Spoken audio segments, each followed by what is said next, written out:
I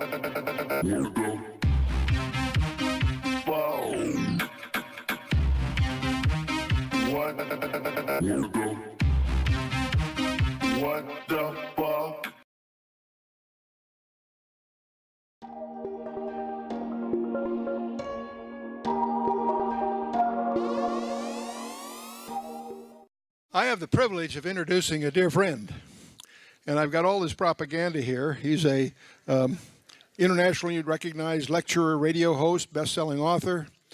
His columnist, well-known columnist, whose articles have been referred to by writers in the LA Times Syndicate, MSNBC, Christianity Today, New Man Magazine, WorldNet Daily, Newsmax, and goes on and on and on of people that have used him as an authority. It's a privilege having you with us, my friend. Bless you. God bless you, God bless you, my friend. Well, I was hiding back there hoping that he would keep on going on about all that stuff. I was really enjoying that. Can I get a copy of those notes? I might... I could probably never do it again. Well, greetings, everybody.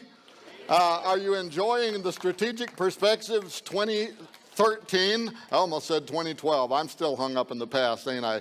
Old preachers can't ever get out of the past, can't ever stop preaching the old sermons. I do want to say one thing. Last night, Peter Flint gave you that piece of artwork. He said it was one of 14. And I don't know how I felt about that.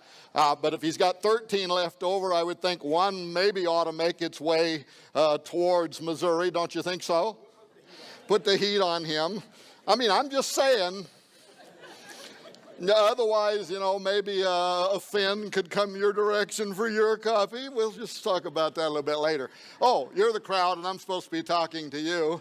I am glad to be here, and I was invited to come here today to talk to you, of all things, about the prophecy of the popes and how in the world did Chris Putnam and I predict a year in advance, not only that Pope Benedict would step down, but by the way, we got it actually to the month, and we didn't even know we did. We said in the book, if you read it, which came out before his resignation, we suggested that he was going to step down in April of 2012, citing health reasons, and be the first pope to do so, as you say, in 600 years.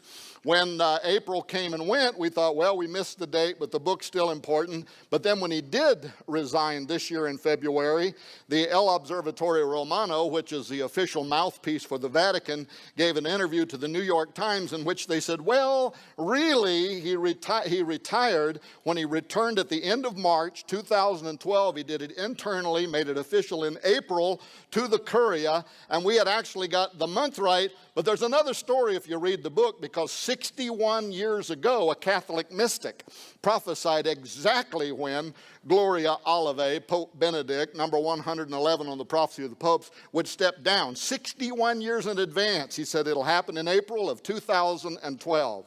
So if you read the book, you'll go through a lot of that, and you'll find out that there are other mysteries that we only hint at, that Putnam and I came across, for instance, having to do with the conclave itself, that process by which, that medieval process by which the cardinals go there to St. Peter's Square, sequester themselves into the Sistine Chapel, and they go through that very ancient ritual of electing a pope. And during this last election, there were a lot of questions, people out there asking questions, how does that process work?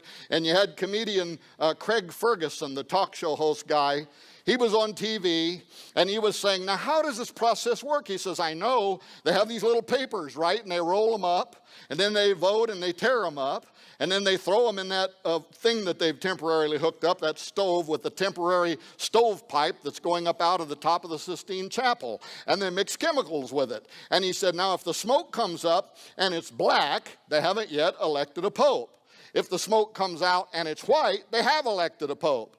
But Ferguson said, what would we make of it if all of a sudden green smoke started coming up out of the Sistine Chapel? And Putnam and I put our heads together on that, rolled up little pieces of paper, green smoke. We determined that if that happened, that Willie Nelson had snuck into the Sistine Chapel, and they need to get him out of there, right? Well, okay, that's not what I'm here to talk about, but we did come across other mysteries, I'm just saying, and maybe at some point we'll talk about some of that nonsense too. Okay, to get started, I want to blame you folks for the excursion that I've been on for the last 24 months. Or at least those of you who were here 2 years ago when I spoke on transhumanism. How many were here 2 years ago? So some of you were. Well, I blame you for what I've had to go through for the last 24 months. Want to know why? Because anytime you get in an auditorium filled with spirit-filled people, you're going to start getting inspired, right? That's the problem. Here I was, minding my own business, standing back there with my son. You can see him standing there, Joe Artis, the wild man of the Ozarks. And we were talking about how it was unusual that you have a 900-year-old medieval prophecy that's about to come to its end, and nobody had written a thorough investigation into the prophecy of the popes. Do you believe in it? You not believe in it? What does it mean? Who does believe in it that's in the Vatican? Why did some popes go out of their way to show themselves as being the fulfillment of it? And all of that. So we're back there minding our own business, but the radiation coming off of you folks is inspiring me. And did that ever get me in trouble? So all of a sudden, I didn't have any more sense than to think, well, okay then, if nobody's written it, I'm a publisher, maybe I have an insight on writing this book and doing the investigation. So I go up here in my beautiful room to write down some notes on how I would go about investigating the prophecy of the popes. But because I'm on the road, my cell phone's turned off, I'm thinking, now if somebody's trying to get an emergency contact through to me, they might have sent me an email. So I opened up my email, believe it or not, and here is an email from a guy by the name of Chris Putnam. Now, at that time, I didn't know Chris. We'd never spoke. I didn't know anything about him. Somebody, I think, had told me that he had a blog site, but that was all I knew. Here's this email from Chris Putnam, and I opened the email, and can you believe he wants to talk to me about the prophecy of the popes? And to make a long story short, I can't give it to you blow by blow, but that set in motion what we believe to be a whole series of preternatural events leading up to the actual and accurate prediction. And I am not a prophet. This was all based on systematized approach, which you can read about if you have or will read that book. Oh, this film just came out. Joseph Farah produced this movie you see there on the screen, The Last Pope. This was produced by the same film company that made the Isaiah 9:10 judgment, which has been the #1 selling Christian faith film for a year and a half based on the Harbinger stuff that our friend Jonathan Kahn did.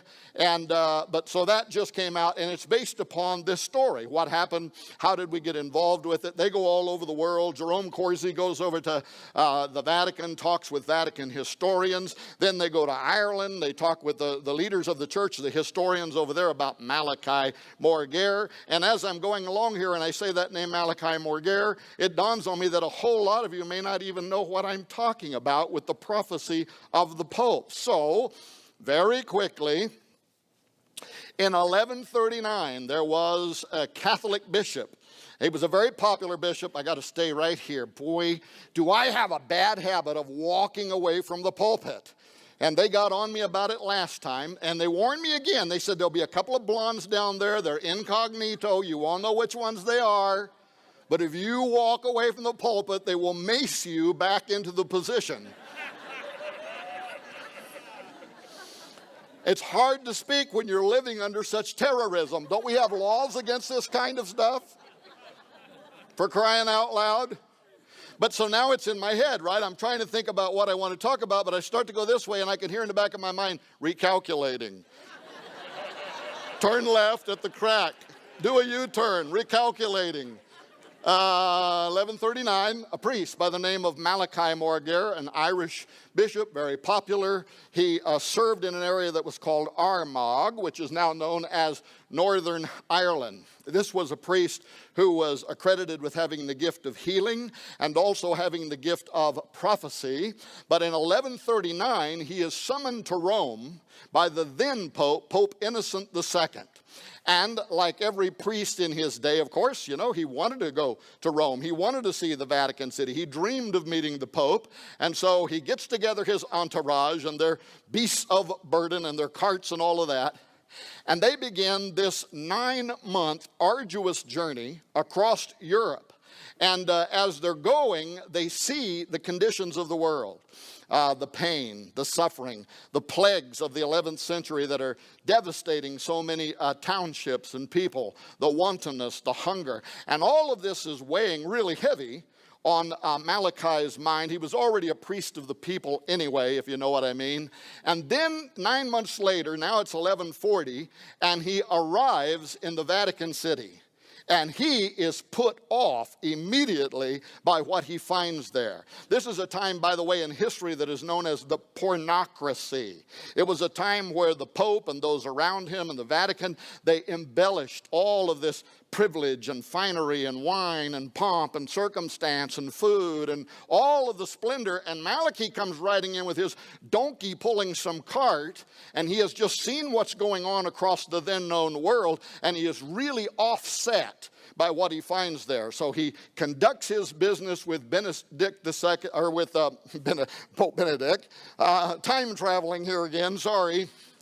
He conducts his business with Innocent II and gives an update on his diocese, and then he can't wait to get out of the city. And this is where things get interesting. Because according to history and tradition, as Malachi is coming up out of the Seven Hill City, all of a sudden something happens to him. First of all, he utters one line in Latin that is essentially a judgment upon the papacy. And the flavor of this judgment is that God is only going to allow this to go so long. That then is followed by a series of 112 lines that he writes down in Latin, each one of these symbolic of each pope that would arrive in succession, with the Pope following Innocent II, which is Celestine II, all the way down to the final Pope, and that is the Pope, he says, line number 112, that is the Pope that will reside in Rome when the church and the world enter into the Great Tribulation period, ending with the destruction of Rome and the return of what he calls the great and terrible judge, that is Jesus Christ, who's going to judge his people, including this religious system that he had found at that moment to be so offensive. Now, that's what Chris Putnam and I started investigating, but it led to places that we would have never thought we were going to go.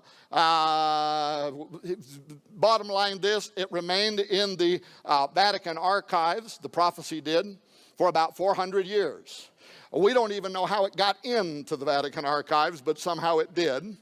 And it was hidden there like so many other things have been hidden inside those secret archives. You know, the Vatican, they basically wrote the rules for Central Intelligence and the FBI. Much of what they developed in terms of concealing documentation is what we adopted into our intelligence agencies later on. But in 1595, a Benedictine historian by the name of Arnold de Wyan publishes the prophecy of the popes. He takes it out of the archives, puts it in his 1,700-page book, Lignum Vitae, and it comes out, and it's now in the public forum. And here is the mystery. From that day and forward, the prophecy of the popes actually has seemed to increase in terms of its accuracy. If it had been a fraud concocted in 1590s and they made the first part of it look like it was really real, right? Then you would expect that from that time forward, now that we can watch it, it would fall apart, but it hasn't. It's actually become more accurate, and this has implied something. It has implied that it is time to take a drink of this water. In addition to that, it has implied to some people that the prophecy of the popes was either, one, divinely inspired, or number two, demonically inspired, and it is some part of a great deception, Or number three, and this is the one that I tend to kind of lean toward 60-40, is that for whatever reason this document has held a place of importance in the mind of the cardinal electors. And they have only been electing popes that could be seen in one way or another as fulfilling their line in the prophecy, and therefore it has become a self-fulfilling prophecy whether or not it was ever originally given by God or the devil. For instance, take just the last three popes as an example. Pope number 110, his line in the prophecy was de labora solis, or from the Latin to the English, he will come through the labor of the sun. And this was the line for Pope John Paul II, who was born during a partial solar eclipse, and then years later actually died and was buried through a very rare hybrid eclipse. And so he literally entered the world and exited the world through the labor of the sun. Then came line number 111, Gloria Olivae. This was the line for Benedict, and this was the one that says he will be the glory of the olives. And this was interesting because in the lead up to the election of Benedict, there were a lot of the watchers of the prophecy, right? They were saying this guy is going to be a Benedictine priest because their symbol is the olive branch and their priests are known as the Olivetans. Therefore, the glory of the olives, he's going to be a Benedictine priest. Well, then the conclave came and they elected a German cardinal by the name of Ratzinger, who was not a Benedictine, and everybody was thinking, uh-oh, something just suddenly really fell apart in the prophecy of the popes. Then, a few hours later, Benedict walks out there into the well where the Pope stands in St. Peter's Square, and he announces two things. Number one, that he had been born on the feast day of St. Benedict, the founder of the Benedictine order, and secondly, that he was taking therefore as his name Benedict XVI in an astonishing fulfillment of this line number 111 of the prophecy of the popes. But it also, of course, indicates he may have selected that name because what? Some kind of backroom deal. You have to make yourself to appear to be a fulfillment of the prophecy. I don't know, but it does bring us then to the final line, line number 112, which is the line for Pope Francis I, and the question, does George Bergoglio fulfill the final line in the prophecy? And here is what the prophecy says. This is the most expressive line in the prophecy of the popes, and it says this: in the extreme persecution of the Holy Roman Church, there will sit Peter the Roman, who will pasture his sheep in many tribulations, and when those things are finished, the city of 7 hills will be destroyed, and the dreadful judge will judge his people, the end. That is the final line in the prophecy, a 900-year-old prophecy, and it is the line for Pope Francis. Now the question then is, does Bergoglio fulfill this line? First of all, part of it we're going to have to wait and see. Because if he is the Pope residing at the Vatican as the Great Tribulation unfolds around us, we're all going to know that in a very short period of time, I suspect. But the second thing was this line, Peter the Roman. Because of that line, some of the people who were watching the prophecy, not the scholars who always had a different view on this, but many of the people in the public, they thought, okay, it's got to be a guy, right, who's going to have some part of his name is Peter. And if he's an Italian, or in the old language, a Roman, we're going to literally have a guy named Peter the Roman who becomes the next pope. And so people were watching that. They thought the current Secretary of State, Tarcisio Pietro Peter Bertone, who was an Italian, they thought, wow, if he becomes the Pope, I mean, run for the hills, right? Start crying for the rocks to fall on us because the man is here. And people were excited about it. Now, Chris Putnam and I are on TV shows a year in advance that you can watch on YouTube, in which we said it would be a mistake to lock yourself into that opinion for a couple of reasons. Number one, let me go back to this previous slide. It comes from understanding how the prophecy of the popes work, in that the prophecy never did pick a person's Christian name or a name that they were born with. In other words, John Paul II was not born de labora solis. Benedict was not born Gloria Olivae. the lines in the prophecy always tell us something about the character of the Pope, how he wants to model his pastorship or his papacy in Rome. And for that reason, many Catholic scholars especially had always said the final Pope will not have the name Peter. The title Peter the Roman is symbolic. And in fact, what several of them believed was he's called Peter because he is the consummation of the Petrine office, the office of Peter as it is known in Rome. See, if you understand Catholic belief, and some of you I'm sure are Catholic or were raised Catholic, but they believe that their very first Pope was the Apostle Peter from the New Testament, and it is upon his throne that every Pope in succession provides an unbroken line of leadership for Roman Catholicism, and therefore every Pope is known. In fact, George Bergoglio is a Jesuit, and the Jesuits always refer to every Pope as the latest Peter in the line. So many Catholic scholars believe that this is simply talking about the consummation of the office, the final line, the final Peter, if you will. But then the term the Roman becomes really interesting.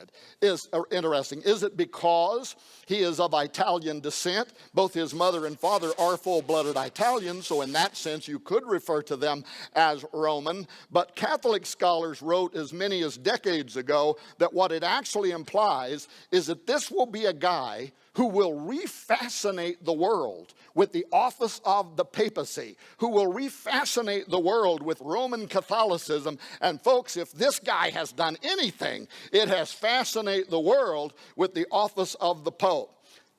However, having said that, it's spooky how Bergoglio has gone out of his way to attach himself to the literal title, Peter the Roman, and to wrap himself in the final line of that language. First of all, because he took as his namesake Francesco, or Francis as he's more commonly called today, of Assisi. That is his namesake.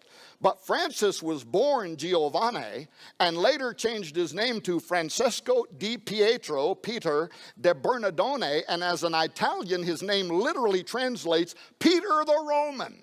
When he chose him as his namesake, you could have knocked me and Chris Putnam over with a feather that he went out of his way to do that, but it gets even more intriguing. Know this. Pope Francis is selling himself as a humble man, and he may be a humble man, but that does not mean he is an ignorant man. He is a Jesuit. He has advanced degrees in science, in history. He is very familiar that he is the final line in the prophecy of the popes. He knows that. He also knows, however, that Francis of Assisi was a mystic like Malachi Morgare. In fact, Francis of Assisi only lived 50 years after the prophecy of the popes was given. There's some evidence he was familiar with it, but even if he wasn't, Francis of Assisi prophesied too about the final pope. And do you want to know what he said about the final pope? Here's an excerpt from his prophecy. He says he will be raised to the pontificate, who by his cunning will endeavor to draw many into error and death. For in those days, Jesus Christ will send them not a true pastor, but a destroyer. Why in the world would Bergoglio name himself after a guy whose name means Peter the Roman and whose prophecy implies the very last line, 112, that this guy will be a deceiver who is going to lead the world into destruction, but it keeps getting even better. 3 weeks ago, Bergoglio wrapped himself in it again. He names a guy that we actually thought might be the final pope, a cardinal who is an Italian, a Roman, by the name of Pietro Parolin, a guy whose name means Peter the Roman, was just named as the new Secretary of State for the Vatican.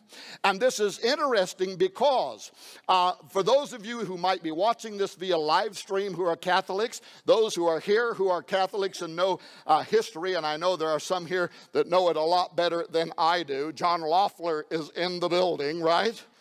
And also those who have paid attention to this history, you are familiar that in the background of Catholicism, some of the ancient prophecies, more than one, foresaw the end times. And what did they see? They saw that something is going to happen to the rightful pope. that he is what? One says maybe he's going to die or be killed. Another says maybe he's going to be arrested. But something happens that moves the Pope out of office, and then an anti-pope rises up under him, and that guy is the one that's really the bad one. Well, by doing what he just did with Pietro Parolin, George Bergoglio just put into place something that if something should happen to him and his Carmelingo, the Secretary of State would step up into the office of the Pope, a man whose name literally means Peter the Roman. Now, I can't tell you that that's going to happen. I don't hope something happens to Pope Francis other than maybe getting saved.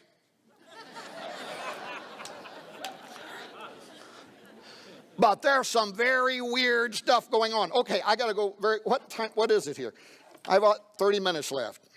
As a Jesuit, Francis may be linked to something even more intriguing and that could connect him to end times prophecy as depicted in Chuck Missler's masterpiece, Alien Encounters, and the far humbler and recent Exo Vaticana, which basically stole Chuck's ideas and reframed them in our own language.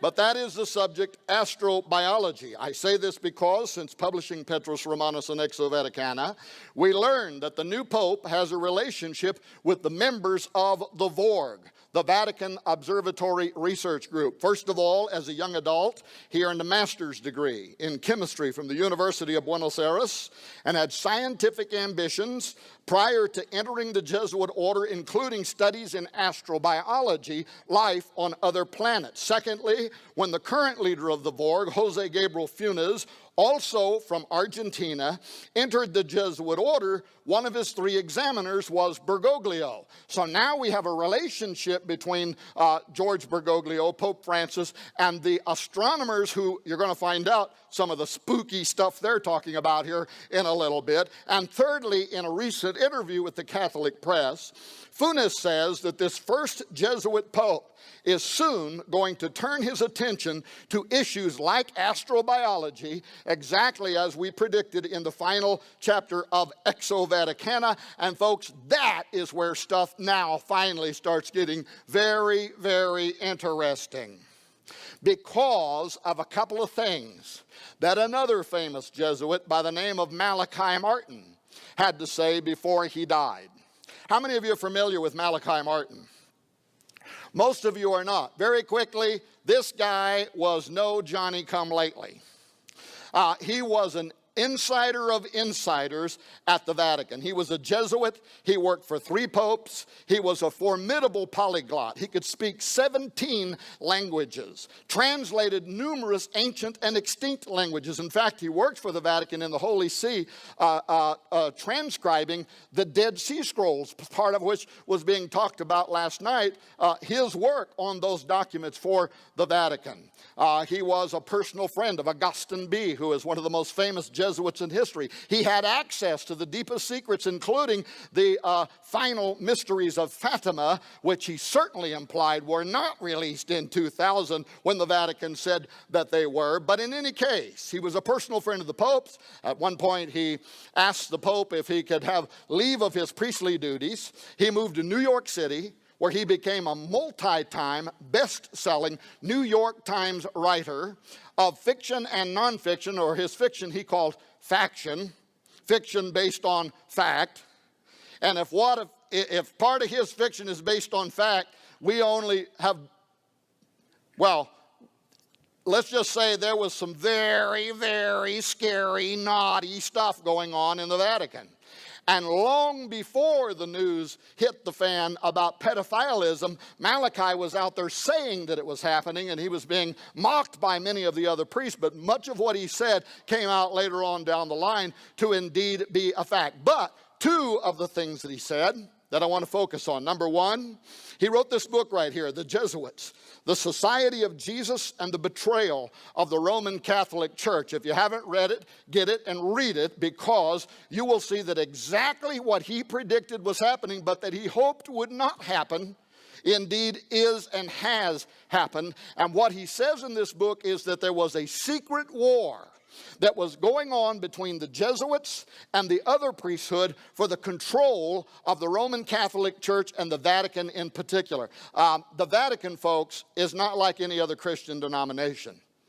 There are 90 ambassadors at any time parked there at the Vatican City. It has relationships, political and otherwise, with most of the major nations around the world. And according to Malachi, the Jesuits wanted to seize control of the Vatican. For what purpose? He said they want to use it as a machine that will give assistance to the rise of the new world order. And furthermore, he said they want to use it. They want to work in tandem with the coming of the Antichrist for the implementation of the objectives of the Antichrist. And Brother Malachi must be rolling over in his grave today. Or excuse me, he must be rolling over in purgatory. Because the first ever Jesuit was just elected as the Pope, and this war he was so concerned about evidently has just been won. But there's a more intriguing thing that he had to talk about, and that was what he said was going on with those Jesuits on the top of a mountain in southeastern Arizona. How many of you were aware that an hour away from Tucson, Arizona, there is an advanced telescope and an observatory group that literally forced their way onto the top of that mountain in Arizona, and part of it is owned by the Vatican? And when Art Bell in 1997 was interviewing Malachi Martin on the late night talk show Coast to Coast AM, he asked him, he said, "Father, why did the Vatican force themselves onto a top of a mountain in Arizona, and why is the Vatican so heavily invested in the study of deep space?" And at the time, Malachi Martin's answer ignited a firestorm. Chuck, I know you'll remember what he said. He said, they're there on the top of that mountain observing the space. He said, because at the highest levels of Vatican governance and geopolitics, he said, they know what is approaching the earth, and that it will be of the utmost importance in coming years. Now, he put about a decade time frame on that, and almost to the date, a decade later, in 2009, the Vatican abruptly called for an astrobiology study week. They had the Pontifical Academy of Sciences, the scientists for the Vatican, bring together 30 of the most powerful astronomers in the world, geologists, theoretical physicists, but they also brought in theologians. And that whole week, guess what they discussed? They discussed what will the impact be on faith, on religion, given the disclosure or the discovery of advanced extraterrestrial intelligence in the universe. 90 days later, the Royal Society, the oldest scientific body in the world, convened a meeting in the UK, January 2010, in which they invited experts from all over the world. And by the way, I even have their little thing right here in front of me for the discussion. This is what they brought them together for. And imagine this scientific body is 350 years old. They've never done this before, but 90 days after the Vatican, they came together to discuss, quote, the detection of extraterrestrial life and the consequences for science and society. And at the time, Lord Martin Rees, who was the head of the Royal Society and also the Astronomer Royal, the astronomer to the Queen, he said, sorry, I almost said gay on you there for a minute, but Homeland Security is on the way to the door. Shut us down. Hate speech. Now, what that did to my brain, I may never recover from.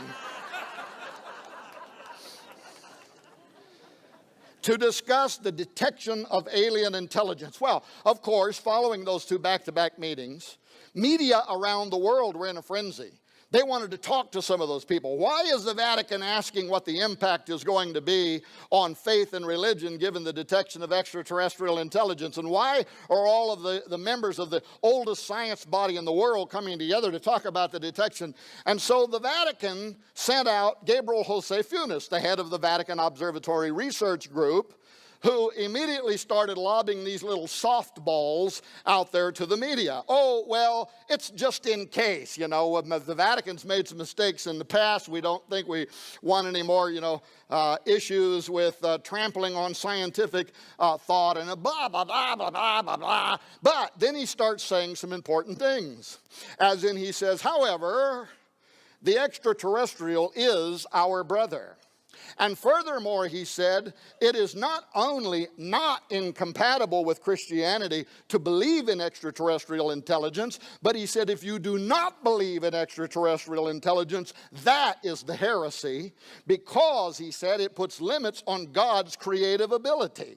And that began what has been a slow process over the last 3 years of what is kind of a developing scheme, if you will, in theological arguments at the Vatican. But keep this in mind, some of these are Opus Dei level theologians who write theology for the Pope's University in Rome. And when you see some of the stuff they're writing right now, it'll put cold chills down your spine. But then he said something I had to just take, I thought, how could he possibly know this, Chuck? He says that extraterrestrial intelligence discovery will not challenge the authority of the Roman Catholic Church. How could you know that? Right?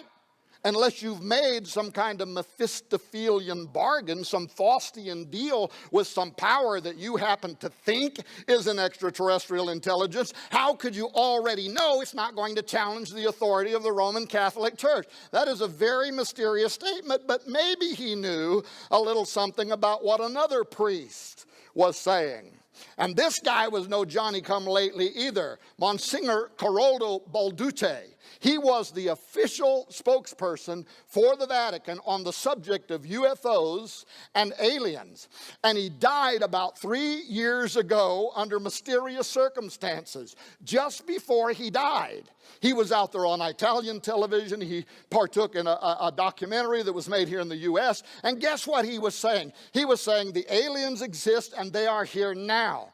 As an exorcist for the church, he said they're not angels and they're not demons. These are advanced people, if you will, and they are morally superior to us.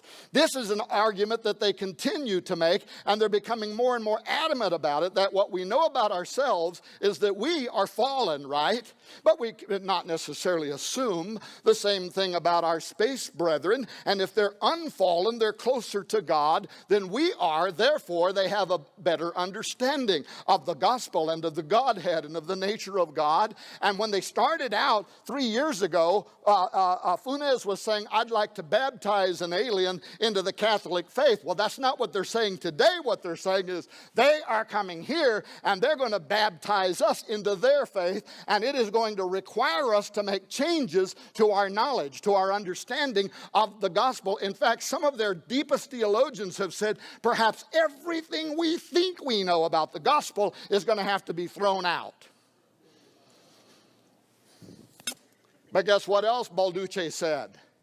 He said not only is the Vatican aware of the alien presence that's already on earth now, and this just before he died, he said they are using their embassies from around the world to gather information on the alien presence and their agenda. Might have been an oops moment because he didn't live much longer after that, but the Vatican has never came out and retracted those statements. They've never taken objection to them. They have simply left them out there. Got to go very quickly. In more recent years,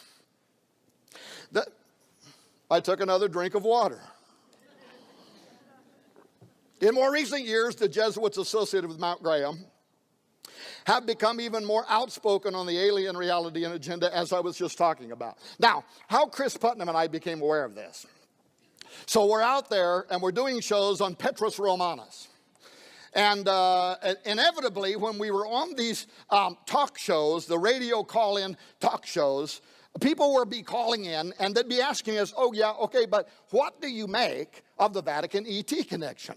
And because we wanted to be able to provide a qualified answer and not just come across, as a couple of evangelicals out there taking these Catholic guys, taking their words out of context, we wanted to go to the horse's mouth. Or we wanted to go to the Catholic horse's mouth. You know there's Catholic horses, don't you? There is. New York, other places, they have them great big churches, and every year they bring in all the animals. How many of you know what I'm saying is true? And they sanctify them and they dedicate them to the Catholic faith. Now, just to be sure, so that we don't get a conspiracy started after this, some of you know that my wife has 28 horses. But we have had every one of them certified evangelical.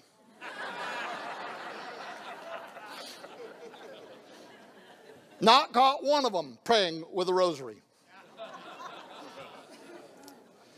Yeah, I'm sorry.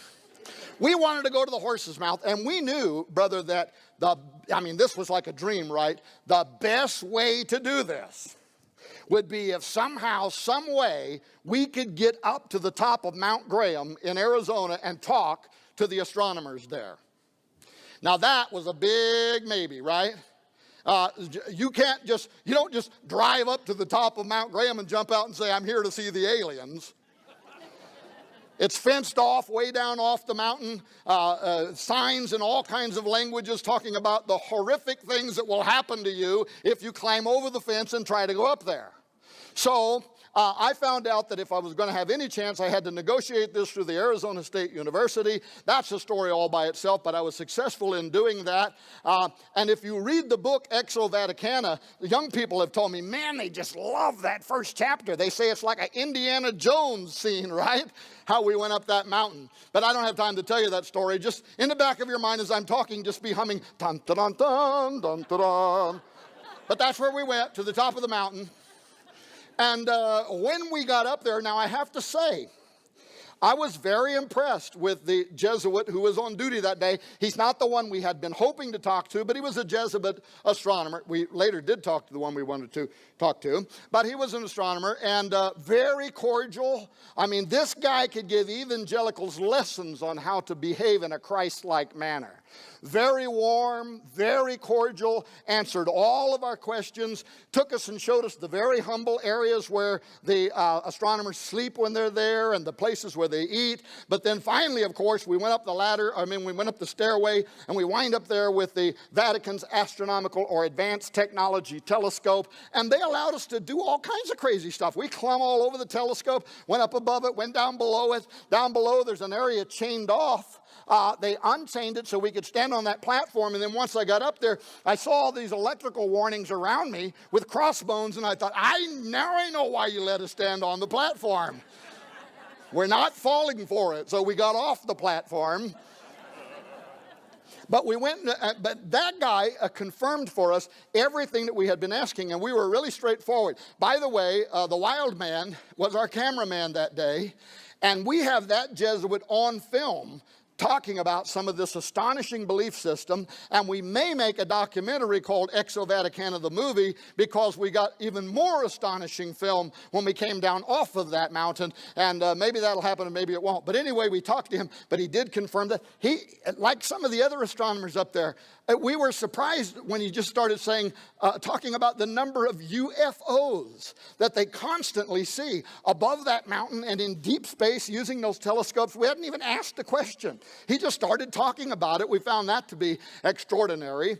But he also said this, which was key to us. He said, these days the Vatican only uses their advanced telescope for one reason, and that is to monitor exo-worlds where they believe that there may be the conditions for life, including the possibility of advanced intelligence. So we found that to be very confirming. Anyway, let me make I'm going to make the story faster. We left there. We walked up the hill about a city block to the radio telescope. There's 3 telescopes on the top of Mount Graham.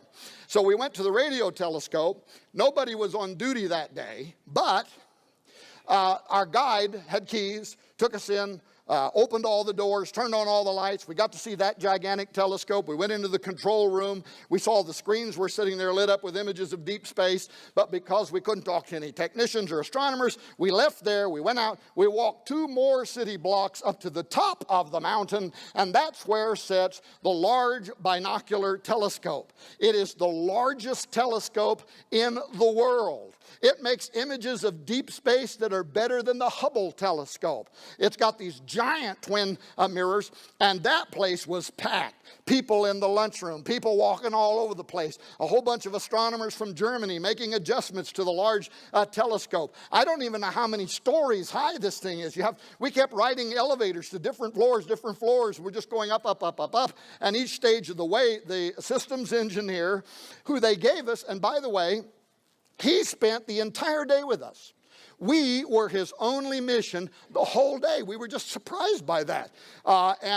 Very educated guy, lead engineer for the Large Binocular Telescope. But if you watch the book trailer for VATICAN, you'll see a scene in there where we are way up on this platform, way up over the top of the Large Binocular Telescope looking down. And you'll see the systems engineer take a laser pointer, and he points down between the two twin mirrors. He points down to this red device, this big red device in the middle, and he says, "This is the Lucifer device."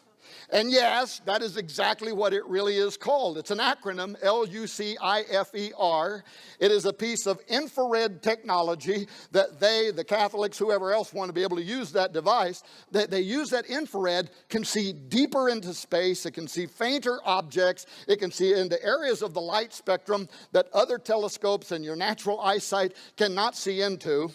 In fact, if you go to YouTube and type in infrared UFO, you'll see some of the most astonishing deep space UFOs ever captured on film that were picked up with infrared when other telescopes looking at the same part of space at the same time didn't see anything whatsoever. They're invisible to the human eye, but they can see them with the Lucifer device. Okay, now, so we did all that, and now we're going to come down off the mountain. And brother, do we got so many notes. We're thinking, where is Chuck Missler when you need him? We gotta put all this stuff together, right? But we didn't know we had only started the learning process. We come down off the mountain. We knew that the indigenous people, especially the Apache Indians, but all of the Indian tribes in Arizona, had been opposed to the Vatican going up onto the top of that mountain to build a telescope. In fact, they had joined environmentalists, or got environmentalists to join them, and they filed a lawsuit to try to stop them from going up there. But somebody from the Vatican must have been really deep in the back pocket of the governor, because they did an end run around environmental law, and basically by fiat declared they were going to allow the Vatican to join NASA to go up there. And by the way, at the time, dear sister, look at that. It's a little portable Catholic blessing cloths.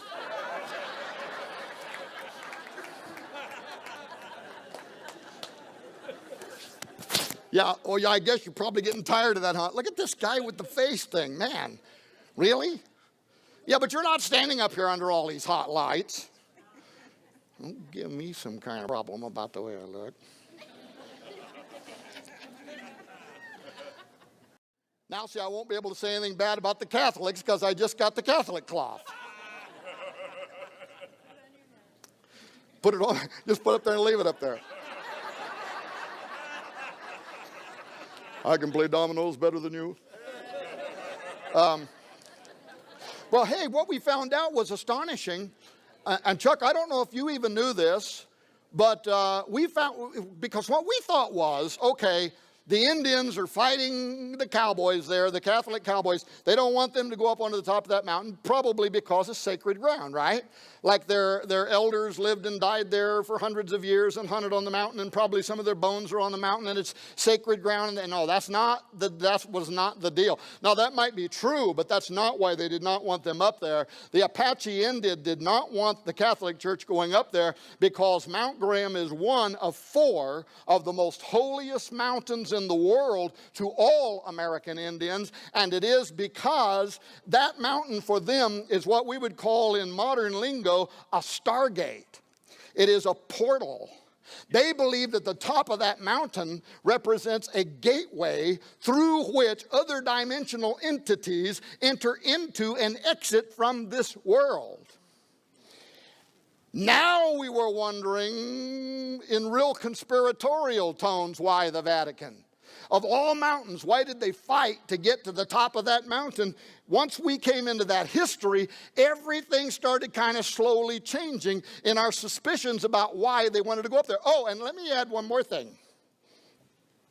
For those who may think that that is just an Apache Indian idea, this idea that there could be specific locations on Earth that are areas, let's say, that are specifically gateways. They are geographic locations where doorways can open and close. Now, I'm not dogmatic about this, but I will tell you there is a lot of reasons, in my opinion, and I'm not the theologian Missler is, and you got to know if I'm wrong later, he's just going to slap me upside the head and say, boy, don't ever do that again. There are a lot of reasons in the Bible to believe there could be something to this. Note that Moses had to go to the top of Mount Sinai there to meet with God.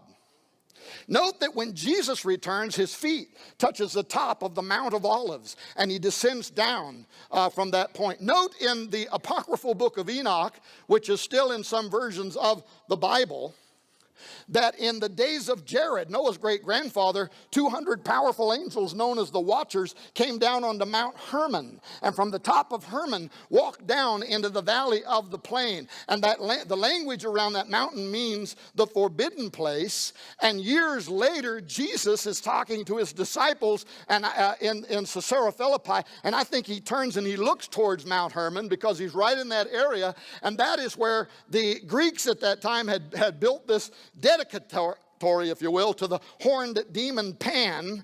And Jesus, that's right where he says, the gates of hell shall not prevail against my church. Now leap forward, Genesis 28, Jacob's ladder. And what happens with Jacob in his night vision of his ladder? He wakes up the next morning. He has seen angels ascending and descending from a very specific location, and it scares the thunder out of him. He gets the oil out and starts anointing the whole place. But what does Genesis 28 says that he says? He says, there is a gate here to the house of God.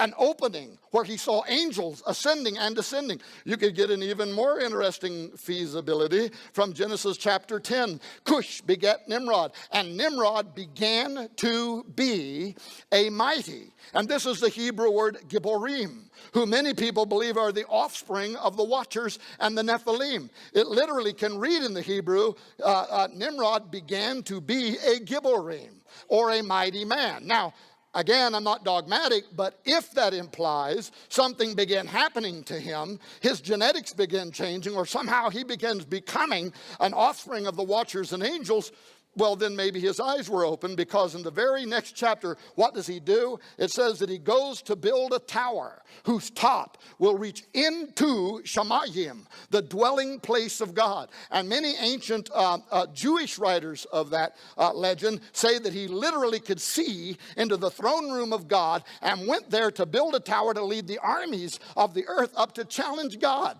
And God came down and saw what they were going to do and said, it will not be restrained from them what they have imagined to do. And what did they imagine to do? To build a tower whose top would reach into Shamayim. Okay, now I might be making a lot out of nothing, and it could be that none of that implies that there are specific locations on the earth that are entry and exit ways, but that is definitely what the Apache Indian believe about Mount Graham. And furthermore, when you look into their creation mythos, you know what they saw? They speak, this is the ancient creation theory from the Apache Indians. They say in the time before time, a large silvery disc descended down over the mountain. And in the disc was a bearded man. He was the creator. And they say he began to create everything that is upon the earth. Soon after, they say, another man came through the portal, but they say he wasn't really a man. They say he was a dragon, and he began to deceive the populations of the world.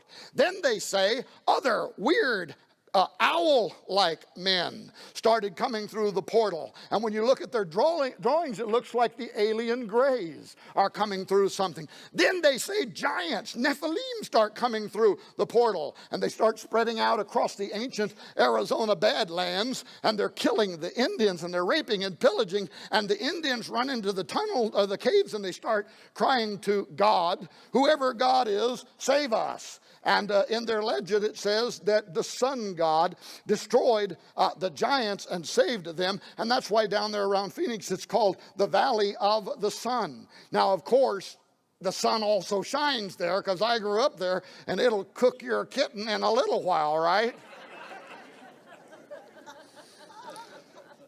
But it really goes back to that Indian folklore. So do the superstitious mountains. Superstitious mountains are named the way they are because of what they saw. What am I doing? The microphone. It always does. I have the strangest ears. They probably were wonderful when I was born. There we go. And then I got ran over by a car. I did. And it tore them off. And they sewed them back on. Stupid sewers. And ever since then, nobody can keep a headset on me.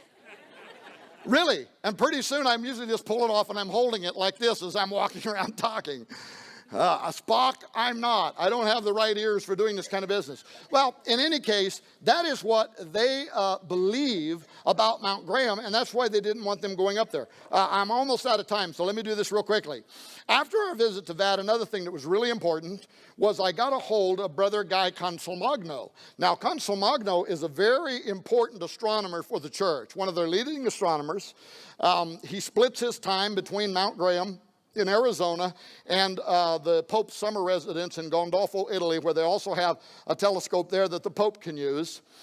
He's the keeper of the Vatican's collection of meteorites and other things that have fallen down from the earth. You often see pictures of Brother Guy Consolmagno with the Pope.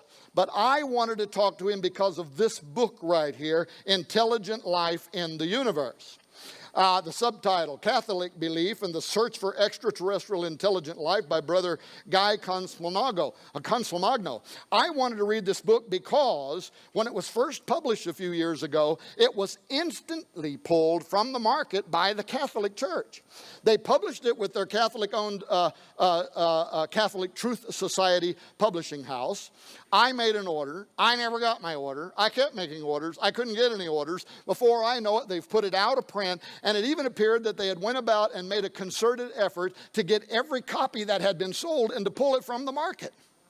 I wanted to know why that was the case. So when I came down off the mountain, I contacted Brother Guy Consolmagno through the observatory website, told him that we had just been to Mount Graham, we had missed him there and had hoped to talk to him there. Wanted to know if he'd be willing to allow us to interview him, which he did 4 times from Rome via the internet. But in that very first email, and it was a good thing, time for the Catholic cloth, it was a good thing that I asked him in the first interchange, because I don't think I'd have got it later on. I asked him, is there any way I can get a copy of Intelligent Life in the Universe, which you wrote, either just a used copy or the PDF, and he sent me the PDF. And guess what? We make the PDF of the book available free on that DVD they got back there on that table. And if you get that DVD, by the way, it's got tens of thousands of pages of information. It's got 20-some hours of interviews. When the Royal Society was meeting over there, I decided that our Royal Society would meet over here. And we did 20 hours of interviews. We interviewed Chuck Missler. We interviewed the former leader of the military of defense for the government of Britain, Nick Pope. We got one of the last interviews with Jesse Marcel Jr. before he died a few weeks ago about what actually happened there in Roswell. 20 hours. It's all on their free MP3 format. You can put it in your little device, listen to it as you drive. But this book is in there. And what does this book say? Well, when I asked Brother Consolmagno about what these churchmen were saying, that the aliens are coming, and it's going to require us to have to change our understanding of the gospel, he quoted from his own book. These are in this book. He quoted from his own book. Oh, I asked him, I said, where would I find an example that advanced extraterrestrials might come to the earth sharing the secrets of heaven? And he said, well, Tom, it's happened once before. And I said, where? He said, haven't you read Genesis 6? Now think about that. He's using a story to imply our space brothers were once here. They're coming back. They're going to correct our version of the gospel. And he is using as a sample of that who we would call fallen angels. And in fact, they did come to the earth once before, and they did share the secrets of heaven. They shared the secrets of genetic manipulation. And the Bible tells us in Genesis that eventually all flesh, both man and beast, had been corrupted, and it led to the fiat of the flood and God having to purify the world. They shared the secrets of metallurgy. They taught men how to make superior weapons so they could more efficiently kill one another. They taught the secrets, it says, of potions and allures. And some of the ancient texts say they taught women how to make lures so that they could lure both men and angels into their bedrooms. So, yeah, they came down, but these are the last guys on earth, right, that I would get all choked up about, that I would consider to be my space brothers, and they're coming back again. So when I question him about that, he quotes John 10:16. He makes the same point in the book, and he says, Tom, have you not read, and other sheep I have, which are not of this fold? Them also I must bring, and they shall hear my voice. See? They listen to God better than we do. And there shall be one fold. They're coming with me. And when we come, there will be one shepherd. And we're all going to become one fold. But he then uses this to again quote from his own book, in that he says, perhaps it is not so far-fetched to see the second person of the Trinity, the Word, talking about Jesus, who was present in the beginning, John 1:1, coming to lay down his life and to take it up again, John 10:18. Look at this. Not only as the Son of Man. Now he's talking about aliens here. That's all we're talking about. As the Son of Man, but also as a child of these other races. And here's the email I sent back to him. I said, Brother Cosmonalgo, really? Do Vatican scholars actually believe that Jesus might have been the star child of an alien race? Do you and other Jesuits secretly hold that the virgin birth was in reality an abduction scenario in which Mary was impregnated by E.T., giving birth to the hybrid Jesus? And he would not answer that question, but in fact, that is exactly what he says. Well, bottom line, during our investigation, we compiled... What? Oh. It might have been painted by a famous Franciscan, but probably not. We compiled it. If you read the book, you'll see an extraordinary number of additional documents written by Jesuits and Opus Dei level church theologians that are now arguing in favor of, number one, advanced ETIs exist and are more likely superior than men. Number two, therefore, they will be evangelizing us. And number three, we are going to need to change our theology. Here's a quick example. Can I have 5 extra minutes? A quick example, Father Giuseppe Tenzellaniti, an Opus Dei theologian of the Pontifical University of the Holy Cross in Rome, in other words, the Pope's university, argues how such and this entire paper, which is a very large theological dissertation by him, is also on the free DVD. But he makes this argument how a contact with spiritual ETs is not going to immediately oblige the Christians to renounce their faith in God simply on the basis of the reception of new, unexpected information of a religious character from extraterrestrial civilizations, but that such a renunciation could come soon after as the new religious content originating from outside the earth is confirmed as reasonable and credible. How in the world would you confirm alien information as reasonable and credible? Again, it goes back to I think they have a deal with somebody. But in any case, once the trustworthiness of the information has been verified, the believer would have to reconcile such new information with the truth that he or she already knows and believes on the basis of the revelation of the one and triune God, conducting a rereading of the gospel inclusive of the new data. Well, I think the Bible has some intriguing things to say about all this too. Very quickly, the Antichrist will appear with all lying signs and wonders, 2 Thessalonians 2:9. Secondly, his coming will be marked by fearful sights and great signs from heaven, Luke 21:11. Also, don't forget the Bible tells us that men's heart will fail them for fear for seeing those things that are coming upon the earth. Thirdly, the Antichrist and false prophet will be aligned with the powers of the air and able to call down fire from heaven. Fourthly, and this is one of the more intriguing ones, is Daniel, who says that the Antichrist will champion worship of a strange alien god. Daniel 11:38 through 39, in his estate shall he honor the God of forces, and a god whom his fathers knew not shall he honor with gold and silver and with precious stones and pleasant things. Thus shall he do in the most strongholds with a strange god. And the Hebrew language here, Chris Putnam would verify, the Hebrew text there can literally be translated an alien god. Well, as a result of these verses and ongoing investigation into Petrus Romanus and Ex Vaticana, I have come to suspect one thing and to believe three others. Number one, I suspect that a form of great deception is at our doorstep, and the world's most politically powerful church seems to be playing into the hands of evil supernaturalism. It is obvious now that the Vatican is preparing for, even perhaps monitoring from Mount Graham, the approaching of an alien savior. I suspect that.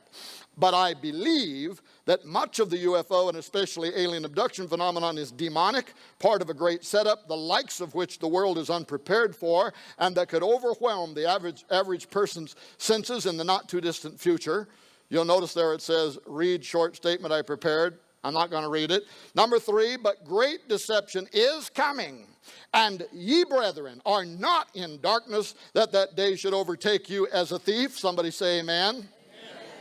And finally, I believe the entire world is soon going to witness the power of Christ over the deceptive ones, as it describes the near future seen in Revelation 9:11-21. And I saw heaven opened, and behold, a white horse, and he that sat on him was called Faithful and True.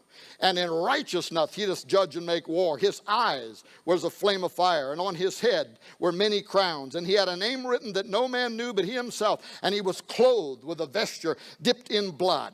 And his name is called the Word of God. And the armies which were in heaven followed upon him in white horses. Nita, make sure they're evangelical. You can read the rest for yourself. Ladies and gentlemen, thank you so very much for allowing me to come here today and to talk to you once again.